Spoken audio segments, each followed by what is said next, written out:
Joe, welcome to the podcast. Thank you. Welcome back, I should say. Yeah. You are our first returning guest. Yeah, it's I can't remember exactly how long it's been, but a couple of years. Yeah, it has been. Yeah, something like that. A lot has happened in that gap. So, on that note, where do we start? What's changed since we last spoke? Yeah, so I think when we last spoke, the focus really was on Premier Arches quite a lot. So I'm a shareholder and investor in that business, and it's still going great. Since then, I've been doing bits of consultancy work. I've done a stint for Eurocell, which was quite good, trying to help them out in the branch network on a part-time basis. But I guess the big news is in September, I completed on an investment and acquisition of a timber window and door manufacturing business called Glengarry Joinery. Right. And that's timber. yeah, it's timber. I can see Right. the puzzled look on your Yeah. face about Mr. UPVC has gone to timber. Yeah, I think this started at the sort of start of last year, really, the start of 2024. Funnily enough, through Premier Arches. So at Premier, we were looking at expanding into the unit next door. We needed a bit of extra space for stock and for machinery. The unit next door would have added another, I think it's 12 or 15,000 square foot onto what we've got, and we only really needed about 3 or 4,000 of that for the additional stock that we wanted to put in. So I was sat around the table with the guys at Premier saying, well, we're going to end up with about 8 or 9,000 square foot of extra space. What should we do with it? So we were talking about it. I can't remember who, but somebody said perhaps manufacturing timber would be an option for us because it doesn't step on any of the toes of our existing customers. So I got excited, like I do, went away and started investigating the timber window and door sector. I did a massive secret shop on kind of the top 20 or 30 trade suppliers. I was pretty underwhelmed by the response that I got from it generally. Quote speeds were slow. It just wasn't bitey enough for me. So I went back to the guys and said, yeah, I think this is a goer. I did a few bits of commercial analysis on it as well. And when I got back to the guys at Premier, they'd sort of said, actually, we think we should stick to what we're good at and carry on with the arches and just expand that business, which what I know now about timber, that was absolutely the right decision for the guys at Premier because it's not easy. And I think the concern there was that it would distract them from their existing day-to-day business too much and could affect that. And they were absolutely right to do that. But at the time, I'd already got the bug. I started researching the benefits of different types of timber, quite heavily researching Accoya, which is a really sustainable type of timber that's sort of it gets modified to make it stronger, more energy efficient. I'd obviously done the market research on the competition in that space, and I was pretty underwhelmed by it. So I then started looking at timber window and door manufacturing businesses that were for sale. I looked at a couple, and then I found Glengarry Joinery, based in just outside of Warrington in the northwest. I went and met the original owners of that business. In fact, it was their dad that founded it, and the sons are running it now, Glenn and Gary. Right. I went and did the tour of the workshop there, and I just fell in love with it. I was completely overwhelmed by the craftsmanship that goes into the beautiful products that get made, and equally by Glenn and Gary's commitment to getting customer service right. So yeah, I couldn't resist. So we did a deal. I've acquired a majority shareholding in that business. Glenn and Gary are still shareholders and still are still running the business on a day-to-day basis. Yeah, it's quite fresh. So we started having conversations in sort of May, June, and then obviously there's due diligence to go through, and we completed on the acquisition in September.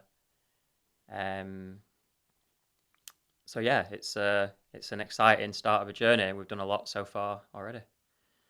So that's interesting because you last time we had our chat, you had exited.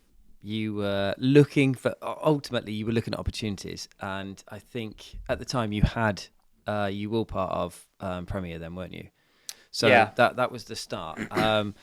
So what's fueling this? I know you fell in love with it. Is it genuinely sort of that, or because you're an entrepreneurial guy from the start, you've always had that. But what's made you stick to fenestration as opposed to because you could do anything, couldn't you? Well, I don't know. I mean, fe- I've got a soft spot for fenestration, and I guess I suppose you could argue there's also a risk with going outside of an industry that you know, to a degree. I think I will do something separate at some point in the future. Um, I just kind of got.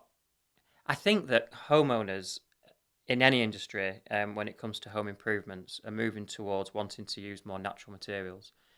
You know, PVC, 45% of it is derived from petroleum. So it's oil is a finite product that we're going to run out of. So all of that is sort of has been in the back of my mind for a while. And timber is such a beautiful natural material that we can grow in abundance. Um, and as I started to learn about the benefits of Akoya in particular, um, it it just stacks up that it's going to make a comeback in the UK. So I think, and when I started to look at that at the start of last year, that's what has sort of dragged me back into the industry. I don't think I was.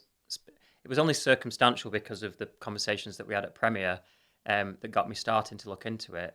But once I did, it just seems glaringly obvious to me that I'm not saying it. I mean, it's an expensive product, so I'm not saying it's ever going to overtake PVC, but it's definitely, and we're seeing it already at Glengarry. It's definitely making a strong comeback. So I think to answer your question, it was kind of circumstantial in that, um, poking around at that sector of timber specifically was laid out in front of me, and once I started, it just became a no-brainer that it's just a glaringly obvious opportunity for the industry that not really many people are investing in. I mean, the growth of aluminium has been pretty big, and for good reason, in recent years, and that's it's been hacking market share away from PVC, um, for sort of similar reasons, I guess. Um, but everybody's entering the market of aluminium. Most big or medium-sized PVC manufacturers are now dedicating a section of their window factory to manufacturing and selling aluminium. So it's a tight market. Bifolding doors hurtling towards £300 a leaf at a rate of knots. See those, So it's tight, and it's going to get tighter and tighter because there's a lot of people entering that market. And timber, I think, is a bit different because it's hard to enter the timber market because it's very, very complex. Getting the craftsmanship right, um, understanding it fully. I mean, I'm learning a lot at the minute, very, very quickly, and I'm no expert yet. But luckily, because I've acquired a business and I've got the history and the expertise of the teams that's there, I can just add my creativity to it and strategy to it. Um, but yeah, I think that the opportunity once I started unpicking it was just it was too good to ignore, and I thought, yeah, there's definitely mileage in this. And then the fact that I found, such a wonderful business that Glengarry is with such a rich history. I mean, Glengarry was founded in 1985, and oh wow. yeah, ironically, that's the same year that I was born. In fact, it was founded the same month that I was born. Oh, that's Um, you got to do it, haven't you? yeah, so After it's that, that just would be enough for me, to be fair. it's got this beautiful, rich history, and so yeah, I couldn't resist getting involved with it. I was poking around, thinking I will do something either inside or outside the industry, but as soon as it was presented in front of me, it was just a no-brainer. So you've been keeping an eye on the industry then, because ultimately, especially if you're consulting with Eurocell and sort of, how did that sort of work out? Yes, I mean that was a really nice experience, to be honest. I got contacted by Darren, the CEO there, um, who was keen to find a way for Eurocell to be able to sell more windows and doors through the branch network. Supports the existing fabricators that they've got, of course, buying them through there. Um, So, I went for lunch and had a nice chat with Darren and Andy there at the time. And yeah, that's been a really good experience. I wouldn't say that it's where I belong, and that's why it was a contract. I was a freelance um, contractor, just giving them sort of strategical advice really, and rolling out some of the suggestions that I made. So it was only ever going to be on a temporary basis, but it kept me in the industry for a Yeah. period of time, as I wasn't needing to do as much at Premier, because Premier Arches is flying now, and Sean is a fantastic leader and operator of that business who runs it. So that needed less of my time. So that allowed me to spend a bit of time at Eurocell, kept me in the industry, give me the experience really of a big PLC that I've never actually had before, because I've always been in sort of smaller roles of running my own stuff. So yeah, it was a really nice thing to do, but it's not where I belong in that world. Um, so yeah, coming out and getting involved now in the Glengarry chapter is that's really going to probably keep me busy for at least the next 6 months on a full time basis, and then towards the middle or back end of this year, I'm on the hunt for something else to invest in. Probably in the industry, but possibly not. Um, so we'll see what I can find. But for now, it's all about getting Glengarry running nicely, and getting the foundations in for that business to grow. So I'm interested now. Like you say, you day to day, what's that looking like at the minute with Glengarry? Yeah, so it's not a huge business, but we're in quite a big premises. So we employ a team of 18 there, Right. most of which have been there for a long time. Time served joiners, assemblers, the paint shop. We've got a few in there.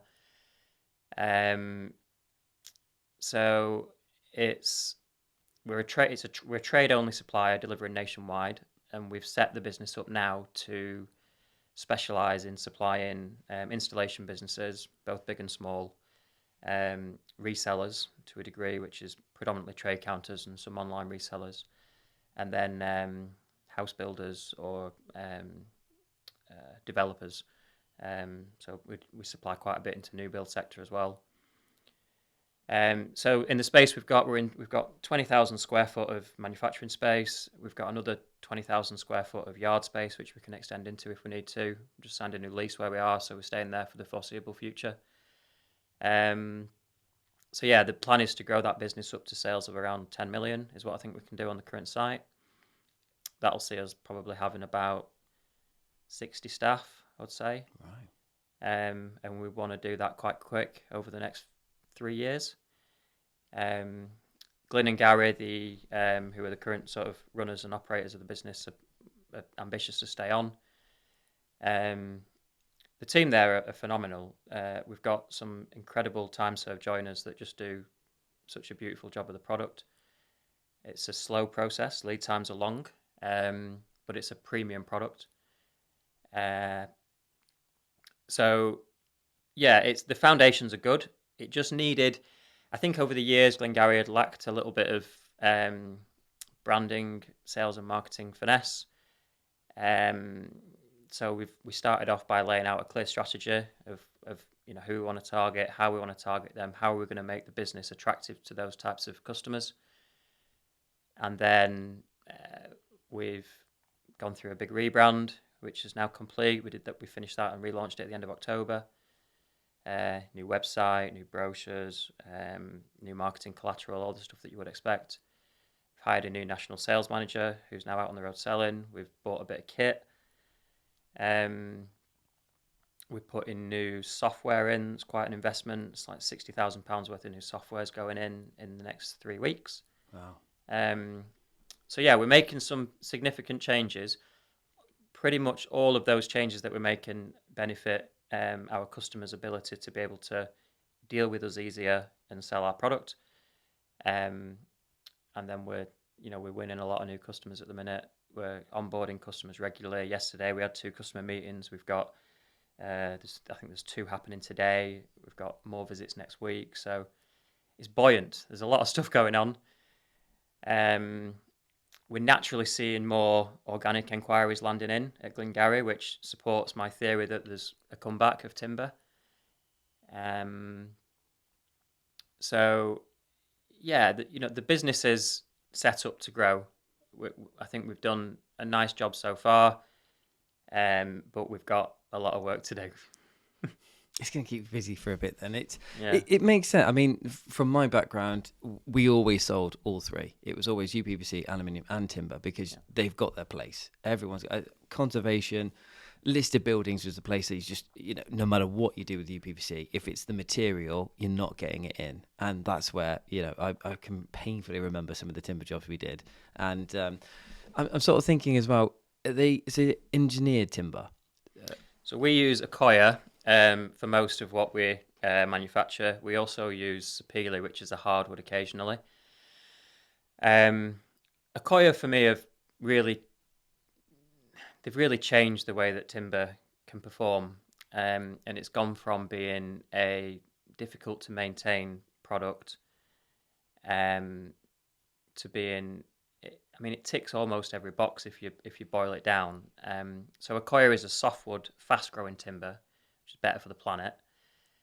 Um, but it goes through what they call the acylation process, Right. where they're effectively coating it in a chemical that's not too dissimilar to vinegar, and it makes the timber pretty much almost water resistant, really. Um, so it's incredibly strong, durable. It doesn't twist, warp, rot, like we've seen with traditional softwood timbers in the UK with the seasonal changes that we suffer. Um, it's energy efficient, so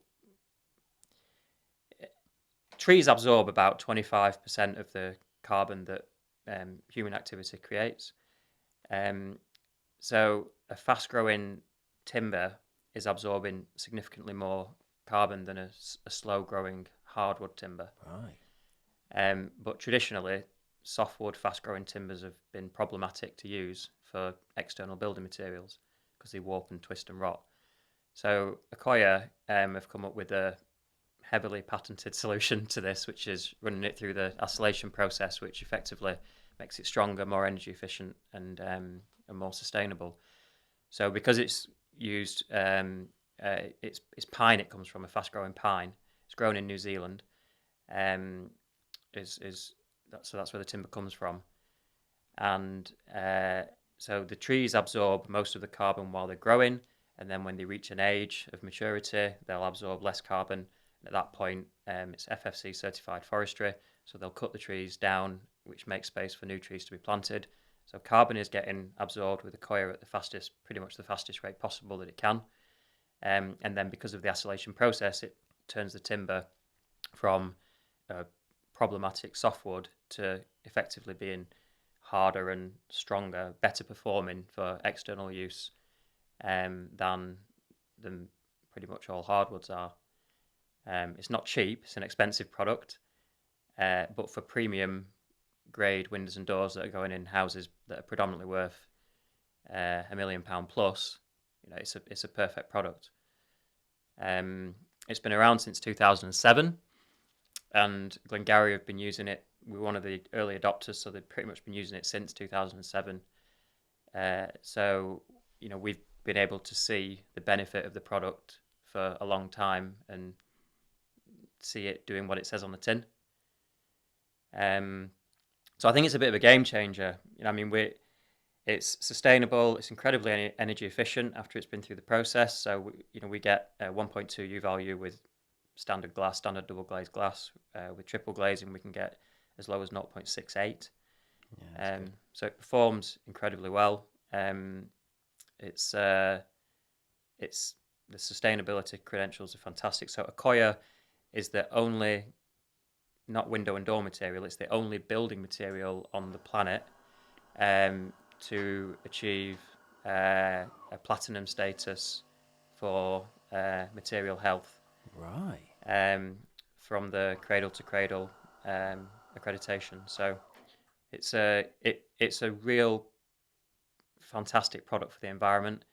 It's a good product in terms of its strength and durability and product and lifespan.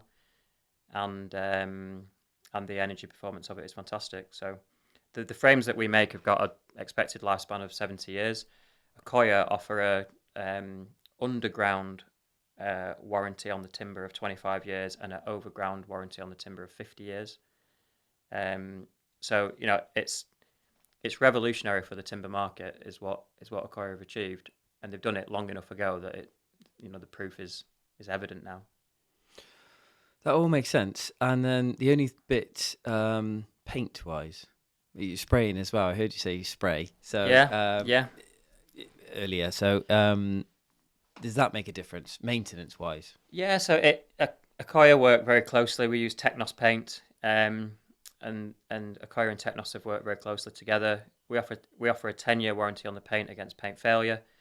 Obviously, it can start to look tired, like it does if you paint the inside of your living room. Over time, it's going to start to look tired. So we recommend that you repaint every 5 years if you want it to look really pristine and fresh. But gone are the days where timber windows need repainting every year because of advancements in paint technology and advancements in Akoya and the way that it takes the paint.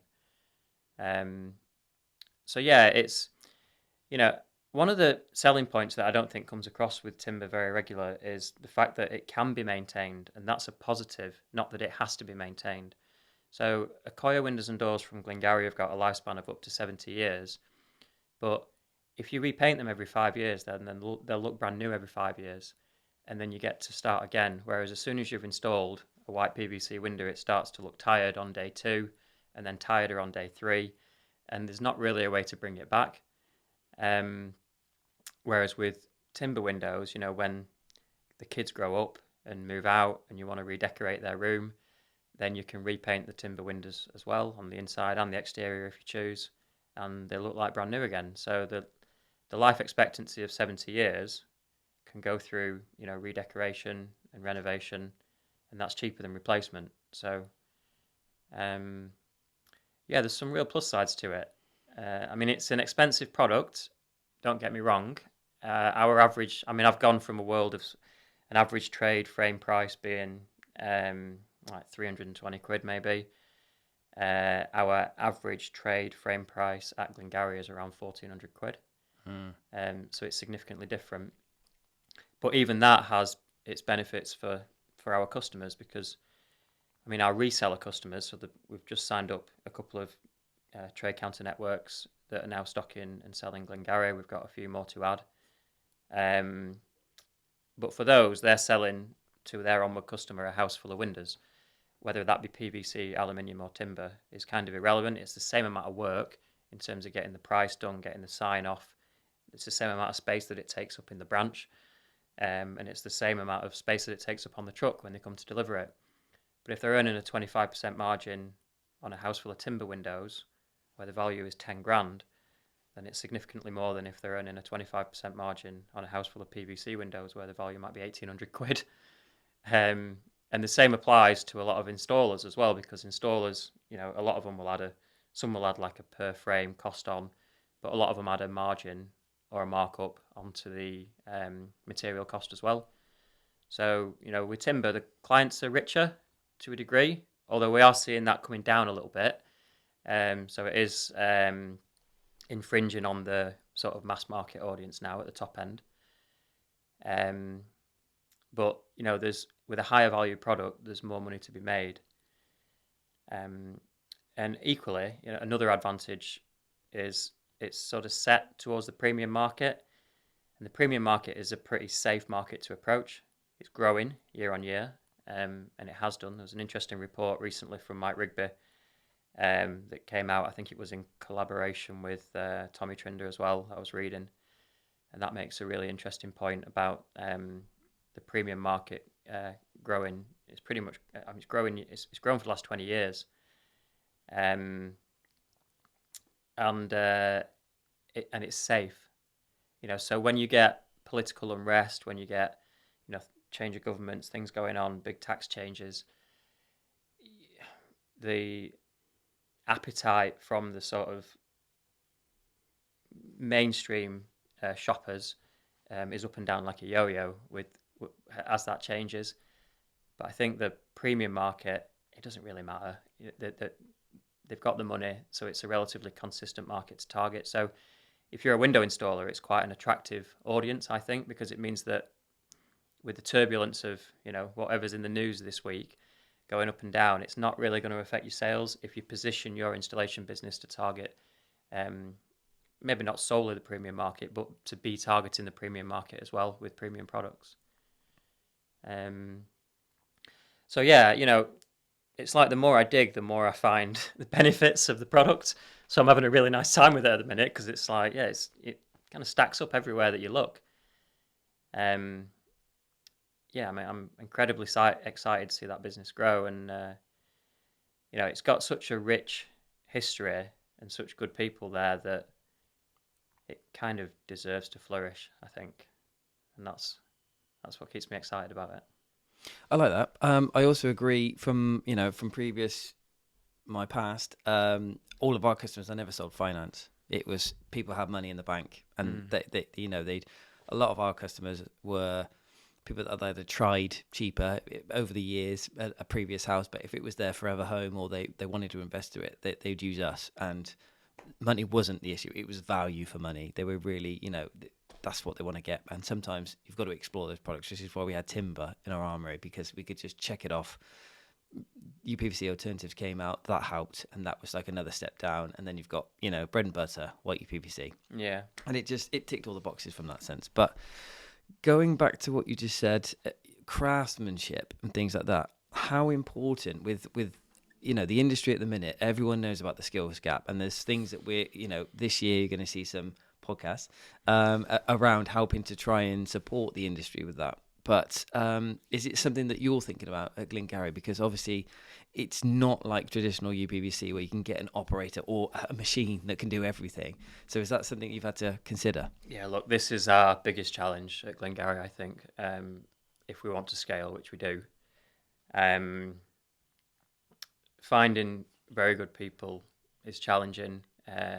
We're setting ourselves up. Well, I say setting ourselves up. Glengarry has always been of the mentality of let's grow our own talent. So we have, because of our rich history, we have very good relationships with local colleges in the area. Good, yeah. Nice. So we're taking on. They give us sort of first dibs at the best young talent that's coming through. And because they've seen over the last 40 years that the business, if people start with us, then they stay with us. And, we've got our lead joiner. His dad was a joiner at Glengarry for decades, and now he's one of our lead joiners. And there's a lot of that going on. There's, Yeah, that's nice. there's family members involved in the business, not just from Glenn and Gary's family, but other family members where there's different generations working for us. It's lovely. So yeah, look, it's funny for me. I'm on a learning curve at the minute because I come from. I mean, my original business was a trade counter business where we were doing no manufacturing in the Trueman's days. So that business was all about sales, and it didn't really matter how much there was no limit on what we could sell because that would be the responsibility of the manufacturers that we were using. And if we needed more manufacturers because one of them run out of capacity, we'd just find another one. So there was never any limit. It was just all about, right, let's go out and sell, and how can we make ourselves really attractive to the customer? With Glengarry, we've won so much work recently that we've had to push our lead times out now, and we're getting that back under control. But it's I'm having to adapt a different mindset in that I've got to give as much focus, if not more focus, on how we're going to get stuff made properly but quickly, and how we're going to scale that up, how we're going to find new talent, how we're going to train them quick enough to allow me to sell at the rate that I can sell at, with good marketing activity and a bit of a comeback of timber happening naturally, so we're winning on that basis. But yeah, we've got new employees starting over the next couple of weeks. We've got apprentices that run through a pretty stringent 3-year scheme with us to get them to the standard that they need to be at, and then the training continues after that. So yeah, it's a challenge. That will be our biggest challenge, but we're on it. So we're working through it, and we'll scale at a pace that's right for us. Yeah. But I think we'll be all right with it. On the note of that, just while you're here, I'll pick your brains. But is it something with the skills that are required to, for a joiner, and that's what they are. There's Yeah. skills there. They've got to learn those. Is it something that giving them more money is an incentive? Because if they're coming out of college and they think at some point a joiner, a really good joiner that knows exactly what they're doing, could be 40,000-50,000 pounds a year, because that's what they're worth it, compared to maybe an operator 20, 25, something like that. Showing that difference in the skills, do you think that's valuable enough to get people like them Yeah, involved? look, I mean, not everybody cares about money, but money is definitely a driver to getting the talent that you want to get. What's more important for us really is getting people that are the right fit, Yeah. the right cultural fit, people that genuinely care about what they do, they're passionate about what they do. I mean, we've got guys the same as at Premier. At Premier we don't pay anywhere near minimum wage. The the attrition rates in that business are like minute. I mean, I think last year we had either one or no levers of choice, um, and that's because we get the culture right. So if we can do that, and we will do that. I mean, we've already got that at Glengarry as well. We'll just expand upon it, but it just makes it a good place for people to come and work. Joiners are out there, and we're recruiting. We've got a couple of recruitment agencies that are helping us to try and find people with skills that are coming in. But they'll need, modifying a little bit to get them working to our products and to our standards. Um, so yeah, to answer your, of course, money is a driver. Um, we don't employ, operators of machines. We employ people that have got skill and talent, and people, real craftspeople. Um, so finding them, paying them appropriately, and training them is what we need to do. Oh, But brilliant. it's beautiful. I mean, when I first walk around that factory, you get, I call it a factory. It's a workshop really. And when you get round it, you just have this warm, the smell of the timber, Oh, yeah. the touch and I bet. feel of it, the beauty of what you're seeing, of how the corners, the traditional sort of twin mortise and tenon joints going together. Um, you can just see the decades of experience that's going into the product when you walk around. And it's funny, when we did a rebrand, I used a branding agency that I know and trust quite well. They did a fantastic job of it. And I brought them first of all, and we did the tour of the workshop, and they walked round, and they got all the smell and the taste and the look and the feel and the sounds of what's going on in there. And they got to the end of it, and they said, "God, it just makes me feel like warm inside. There's like a romance to it almost." And I said, "Well, yeah, that feeling that you've got now is you need to find a way to bottle that and put that into our branding and send that to the outside world, because we won't be lucky enough to be able to bring Yeah. every one of our potential customers to come and do the tour that you've just done. I mean, we do a lot of that, but we can't get 13,000 window installers to do that there are in the UK. So it's, um, and yeah, they've done a nice job of it. But we did a customer. I was there yesterday. We did a customer tour yesterday, and they said exactly the same thing. It's just I could be in there for days. It's just a wonderful place to be because of what's going on around you.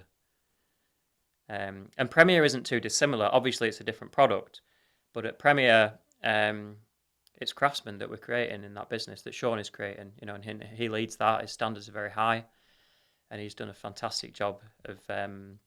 He's needed a bit of help and guidance from me, but I've not had that much involvement in it, if I'm honest.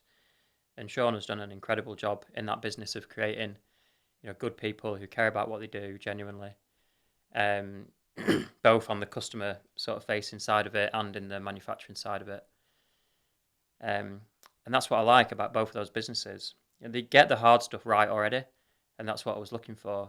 Both Premier and Glengarry, although it's a different material and a different product that they're making, both of them I knew and vetted before I got involved with them that they care passionately about looking after customers, and they care passionately about the quality of the product that they make. And those two things sound simple, but in this industry, Mm. there's not many companies that you can actually truly. Everyone says that they do, but do you actually? Are you there at 6 o'clock in the morning? Are you, taking a delivery, going back with something that was missed off the delivery or that the customer's forgotten to order at 8 o'clock at night? It's those little bits that actually make the difference. And those two businesses are fantastic people in place that really genuinely care about it. The other stuff you can build upon. The stuff that I bring to them, a little bit of marketing finesse, a little bit of strategy, understanding the numbers, commercial acumen. In some cases, neither of those businesses were running proper management accounts when I first got involved in them. That stuff can be taught. It's relatively easy. I feel like I bring the easy stuff to the table. The hard stuff is the resilience and the commitment of getting the simple stuff right. But both of them are very good at that. So, sort of thinking about it that way, is the reason why you're in the position now of coming in as a shareholder, it's finding the people like them that can be the day to day as well, and you're coming in to support. Or eventually, do you think you'll have something that's back to you, back in the days of Trueman's, where you were printing, doing things at night? Yeah, well, I still do some of that. Occasionally, I was doing mail shots last weekend actually, and over the Christmas break, I wrote my niece in to come and help me stuff envelopes, and we were sending out. I like that stuff. But no, I think sort of we'll see how we get on. I'm operating on an almost full-time basis at Glengarry at the minute, but it's because I'm excited about it, and we've got things to change and plans to work through. I think if I think about where I might be in 3 years or 5 years from now, if I've got 5 or 6 businesses that I'm involved with in some kind of a part ownership capacity, but where they've all got good management teams and leaders in place, I think that's what I would like to do, and then I can offer what I'm good at to each one of those businesses in a controlled and structured way that helps. But you've got to find the right people in the first place, and that's. I looked at quite a few timber businesses that were for sale before I decided on the one, and the key differentiator. I mean, there's a couple of things at play there. It's like, what about the size of the unit you're in? What's our ability to be able to scale from where we are? What? But ultimately, good people who run businesses, there's a small number of important things that they've got to be good at. They've got to have passion, they've got to have drive, they've got to have some degree of commercial intelligence. They've got to have leadership. You've got to be very resilient because it's tough sometimes. But if people have got that stuff, then you'll just find a way to make it work. If the pieces are in the right place. So a bit of Glengarry has been about putting the pieces in the right place. That's getting the strategy right, being clear about who we're targeting, how we're going to target and why, what we're going to do to make their lives better as customers. But if you can find the right people and piece the right things together, then I think it'll be all right. I mean, we'll see in a few years, I guess, won't we? But at Premier, we've got that very good leadership team there. Not just Sean, but the rest of the senior leadership team, Tom and Dan, Emma. There's some fantastic people in that business, but it has its challenges now and then. But generally, that business is in very good shape now, and that is mostly testament to the guys that are running it on a day-to-day basis. I think Glengarry will be the same. So yeah, to answer your question, finding the right people is absolutely key, I think, at the start. I'd argue you're actually one of those people as well, because you're not just throwing money in, you're actually getting stuck in and getting involved in the day-to-day and putting time and effort in, which, to some extent, as we all know, watching Dragon's Den, it's not just about the money sometimes. It is about the experience and how they can actually help get the business to the next level, which is always nice to see. Yeah, I mean, and different businesses need different money, it's not always what's required. Or it might be required on an ad hoc basis or now and then just to help cash flow when it gets a bit tight or whatever. But no, I mean, in both of those businesses, my job is to sort of think about, what's our strategy, where are we going, what's the overall vision. That's easier to do when you're not involved in the day-to-day, I think. When you're stuck in the day-to-day, it's very difficult to sort of see it from above or from afar. And I think definitely at Glengarry, I don't think it was just quite clear enough about who we were and what we were doing. I think some of the old branding was a little bit dated, but also just not clear. Bringing that in, I think, is going to help us And I don't, maybe I don't suit the day-to-day running on a long-term basis. And I've always been like that. I mean, at Truman's it was different because that was I was running that business on a full-time basis, but I run it like a number of projects going on at any one time. I mean, in the early days of Truman's, I was like literally, taking the deliveries, working in the branches. But once it reached a point where it was relatively self-sufficient, meaning that if I broke my leg and was out of the business for 6 weeks or something, it would be fine. Once you get it to that point, and I was able to step away, I became like, I mean, people used to tease me saying like, "What are you working on this week? Like, what new idea have you had?" But I'm good at that, because short-term projects of right, we'll do this, we'll do that. I think that's what I'm good at. So I'm at Glengarry at the minute. That's kind of the key bits that I'm bringing to the table. But it still needs the churn of the everyday stuff, and that's what Glengarry are very committed to getting that right, and the rest of the team, and that's critical to success. I would agree. I mean, it's sort of going down the business route a little bit on this podcast, but you'd say there's a lot of businesses that struggle to get from that point of, the founder, the owner, to get out of the day to day so that they can look at the future. And if they don't, or they want to be in there, it's finding someone that will do that for them, whether that's an agency or someone, business coaches, mentors, those kind of things to sort of guide them to the next level. And all businesses of any age, as they go, they pivot, they change, and not everyone knows. I mean, everyone's guessing at the end of the day because no one knows what's going to happen tomorrow. Yeah. But, Yeah. you can take an educated guess, you can get advice, you can be guided. So yeah, I agree. If you found where you sit nicely, that works. Yeah, I think I like that. I also perhaps like the idea of at some point, me building a team of real professionals around me. That if there's 5 or 6 businesses that I'm involved with, I can have a small team of And really good players that can Yeah. be on loan to those businesses, because a company that might be turning over 5 million a year or less than in some cases, it's not necessarily appropriate for them to be hiring a CFO who like is on big bucks, or a real marketing professional who's on or whatever it might be, operations, like a COO or something. It's whereas if I can get to a stage with what I'm trying to do where I've got a small number of those people around, they can have a real professional input into a number of businesses, and we can spread the cost. So that's quite a nice model. But at the minute, it's just me, and I'm, so I'm going out and I'm trying to help. Until you create the Joe Trueman group. Yeah, that's yeah. So sometimes when I'm, lied awake at night, that's what I'm thinking. It might look like in years to come. But for now, I'm in the moment, just enjoying what I'm doing, and the Premier is doing spectacularly well. The numbers are good, just making good profits every month, and the team in place are good. It doesn't need much of my input now. I mean, it never has really needed loads, but it needs less now. And Glengarry is the start of the journey, where fantastic foundations, great people all the way through the business, but it's new. The rebrand has literally just happened at the end of October. We're out selling, we're winning work. Our quoting activity is through the roof at the minute. New software's in, so it's Exciting going. times. It's exciting at the minute. I think that Glengarry has got the possibility for it to really explode where it is. Your point is really valid about recruiting people and finding the skill that we'll need to grow at the. That will be the biggest hindrance on our growth, I think.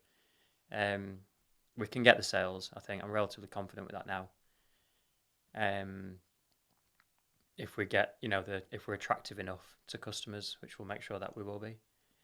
But yeah, finding the right people to work the magic in the workshop is going to be tough, but we're on it. No, it is nice to hear, because it is something that obviously we're dealing a lot with the skill shortage, and even at very basic level for jobs that you just need to be aware that the job is there and get people in. But the skills is something that people will miss one day. Everyone's starting to do it. Construction's in exactly the same boat, and they're struggling to do the same thing. So it's good that you're thinking that way. And I was hoping that you'd say got a connection to the colleges and things like that, because that is a great way. Yeah, I mean that's been our way for a long time. I say we, it's been Glengarry's way for a long time, and that was one of the things that was attractive about that business. So we have a social responsibility because we're making products that require um, a craftsmanship. So there's a significant amount of training that needs to go into that, and I see it, and Glenn and Gary see it, that we have a social responsibility to train people that have got an interest in that and make them the absolute best that they can be. Um, and even if somebody, we have very few leavers, but even if somebody works for us for 5 years and then decides to go on and do something else, we would support that. And it's our responsibility, because of the facilities that we've got, to train them to their best ability, so that if they do ever leave us, then they're leaving us with the knowledge that we've given them.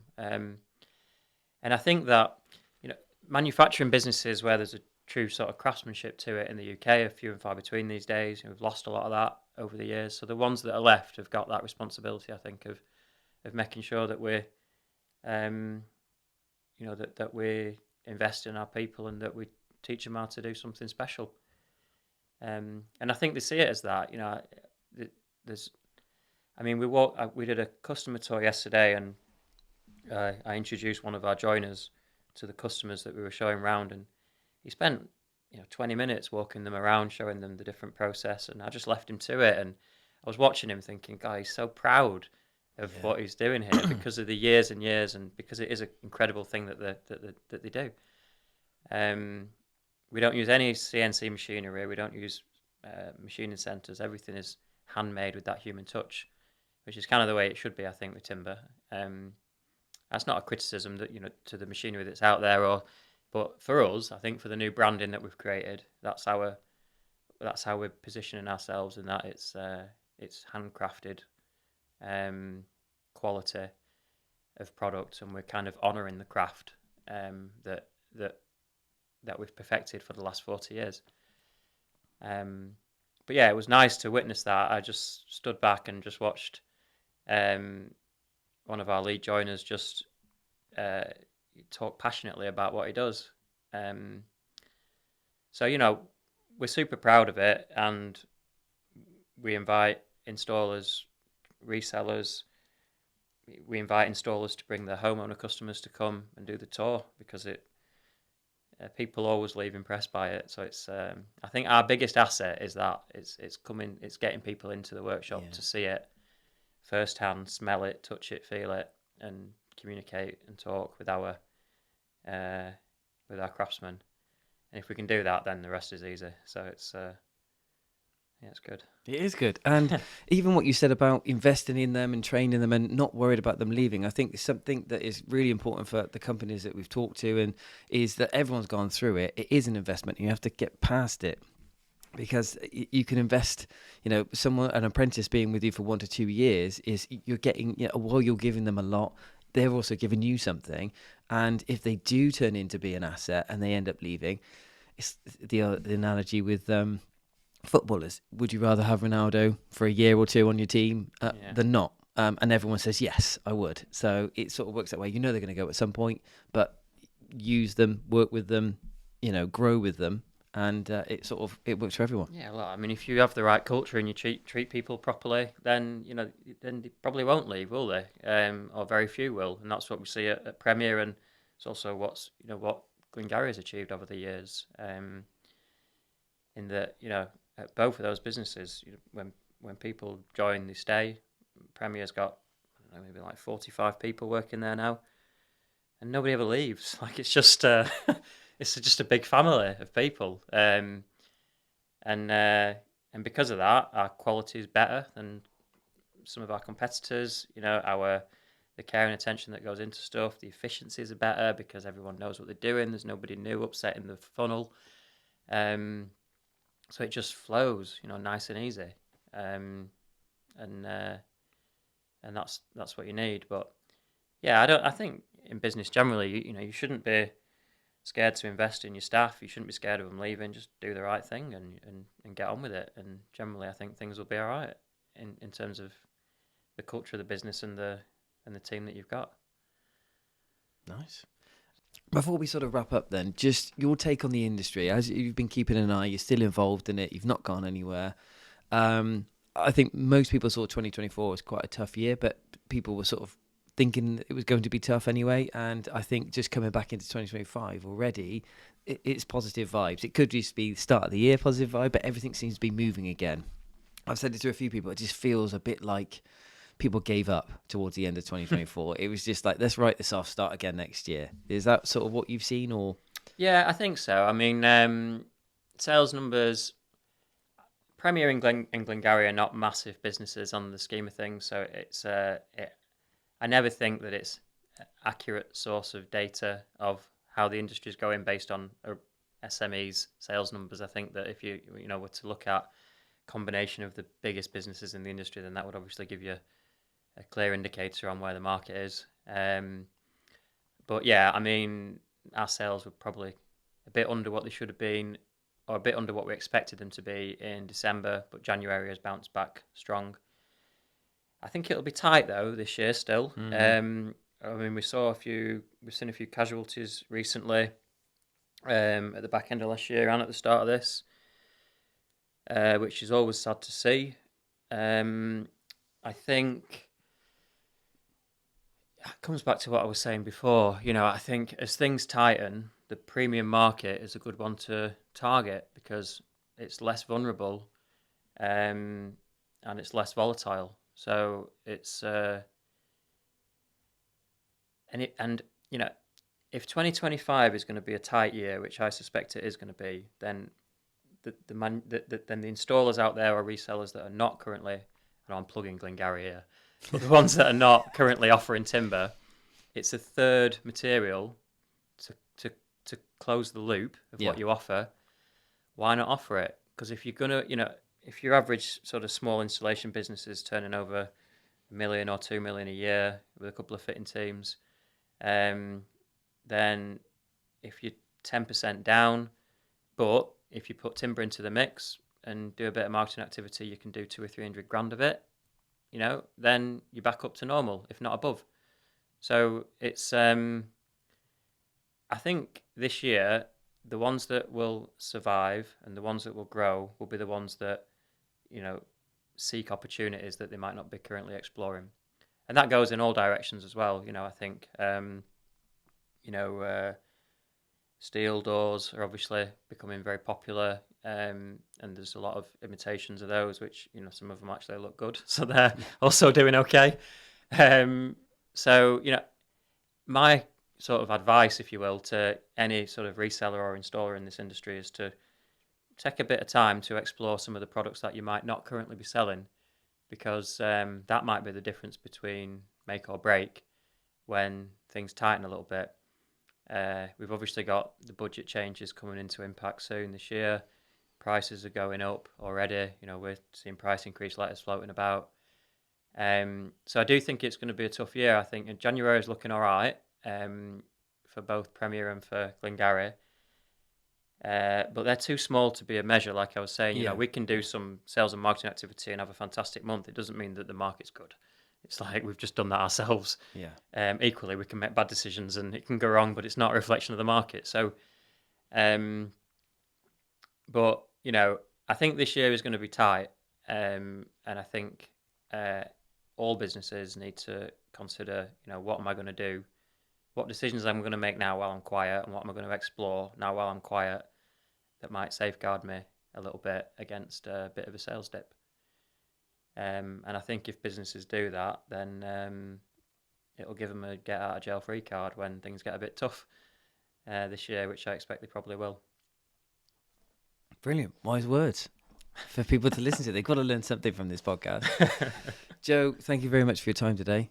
Thank you. Thank you for Always coming back. First one back. And nice addition to your journey. So, thank you for telling us. Thank you very much.